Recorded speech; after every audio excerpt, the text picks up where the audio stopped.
1 2 3 ketdik. Demak, boshlaymiz. Yangi o'yinga yangi flagni beramiz. Bu hammasi Amerikan kelgan. Bu o'rtasida oddiy notebook yo'q. Hammasi ekran IPS yo sensor yo boshqa ichki parametrlar kuchli. Hammasi oddiy emas. Demak, boshlaymiz. Ketdi. Birinchisi, bular ITga, grafik dizaynga, hisobotlarga, o'yinga, bilganingiz qilmaysiz, hammasi tushadi. Demak, ketdi birinchisi. Bu Asus ZenBook bo'ladi. Bu Core i7 paketasi 13-avlod. Videokarta RTX 3050 3056 GB videokartasi bor. Ko'rinishi ixcham, ham o'yinga, ham ITga tushadi. Ekran OLED. Ya'ni siz emas ekan, ekran OLED.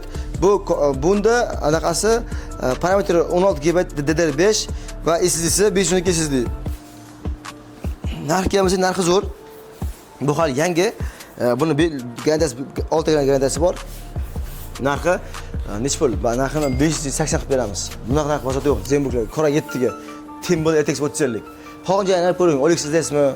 Boshqa izlaysizmi? Sog'lom bo'lsa bo'ldi. Lenovo Yoga Ryzen 7 eng qizig'i bu 8000 seriya. Hali bizda endi kirib keldi. Bularda sun'iy intellekt bor. Bemalol ishlaysiz. Ryzen 7 8000 seriya, 16 ga aplikasiyasi bor, DDR5 6400 MHz va 1 tera SSDsi bor ichida. Bu ITga ham tushadi, o'qishga ham sensor orqa qayradi. ITga ham, o'qishga ham, buxgalteriyaga ham, o'yinga ham, kazuga ham любой tushadi. Narxi $580 bu ham. Shunaqa. Bular hali yangi holat, ideal holat. Yengil ASViewBook, vash yengil. Ekran OLED ekran mana ko'rsataman. 16 dyuym ekran OLED, har kamera ovoz chiqaradi. Tagi pachetka. Bular hammasi tagi pachetka. Bular hammasi любой tagi pachetkasi bor. Barmoq skaner bor. Buni 100 ga Face ID bor. Ularda ham bor, hammasi bor. Buni ekran OLED, bu ham shu 16 ga aplikasiyasi bor, 1 terabayt SSDsi bor, ikkita kulli HP sensor. Buning narxi $680. Yangi notebook mana bu. HP Nvidia Core i5 7000 eng so'nggi versiyasi. 8 ga aplikasiyasi bor, 256 SSDsi bor. Endi ham bizga kerak sensor ekran, mana bemalol. Narxi $400. Yana ham kelishamiz. HP Pavilion Ryzen 7 8000 seriya, eng so'nggi versiyasi. Bu ham HP sensor. 16 ga aplikasiyasi bor, 512 ga SSDsi bor. Ekrani IPS 100 ga Face IDsi bor. Unda tashqari tagi pachetka, bunda ham sun'iy intellekt bor. Zo'r. Polymetal, chiroyli dizayn zo'r mana. Ko'rib turibsiz. Narxi $450. Bu ham yangi holatda. HP Nvidia bu 8000 seriyasi. Bu 8000 seriyasi bor, xuddi shunaqa. Ideal holatda, hali yangi 8 ga aplikasiyasi bor, 512 SSDsi bor. Chaqasi yo'q, garantiyasi 6 oy. Narxi 480 beramiz. Yangi hali Nvidia. Va shunaqa Nvidia'miz bor. Bu Core i5 10-avlod. 16 ga aplikasiyasi bor, 512 SSDsi bor. Core i5 paketi 10-avlod. Zo'r. Tasavvur zo'r. Turtsa. Narxi $430 beramiz. Honor Core i5 Core i5 10-avlod, ideal holatda. Tasavvur zo'r, ekran IPS polymetal korpus mana Honor. Core 3. Mana narxi chiqadi, kamerasi chiqadi.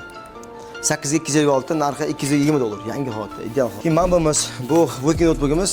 Bu ekran 4K ekran bo'ladi. Brend Xitoy bo'lgan bilan, lekin ichi zo'r, HP sensor bor, 16 aplikasiyasi bor, DDR5, 512 SSDsi bor. Narxi $320. Bemalol ITga ham, o'qishga ham, buxgalteriyaga любой tushiradi. Bular hozir tez aytayapman. Agar bularni kim qiziq bo'lsa, bizning kanalimiz bor, Telegram kanalimizga kirasiz. Kanalda hammasi batafsil berilgan. Keyingisi Lenovo ZenBook Core i7 10-avlod, HP sensor. 16 ga aplikasiyasi bor, 512 SSDsi bor. Ishlashi zo'r. Narxini $450 beramiz. Ashi zo'r narx, yangi holat. Ryzen 5 bor, 7000 seriya. Bu ham tagi pachetka, ekran IPS, hamma tom zo'r. 16 ga aplikasiyasi bor, 512 SSDsi bor. Holat yaxshi, narxi $320, yangi bu ham. Ryzen 5 7000 seriya, Lenovo 16 ga aplikasiyasi, 512 SSDsi bor. DDR5 narxi $320. HP Nvidia mana ideal holatda Core i7 paketasi 10-avlod, 16 ga aplikasiyasi bor, 512 SSDsi bor. Orqa qayriladigan tagi pachetka. Narxi necha pul ekan? Narxini 560 beramiz. 16 aplikasiyasi 1 tera SSD demoqchiman. Bizga yana shunaqa modellarimiz ko'p. Kimga agar meni gapim yoki tezligi tushunmagan bo'lsa, pastda Telegram kanal link bor. O'sha link tashib etamiz. O'sha linkka bemalol kirasiz. Hammasi bitta parametr yozilgan. Undan tashqari bu yerda ko'rsatganlar yana bor ichkarida. Yana ko'plab bor. Manzilimiz Toshkent shahar. Malik bozor Avuz 9 do'kon. Butun o'sha yerga yetkazish xizmati ham bor. Undan tashqari bo'lib berish nasihat xizmati ham bor. Videoni oxirigacha ko'rganingiz uchun diqqat qilganingiz uchun rahmat hammaga. Sog' bo'linglar.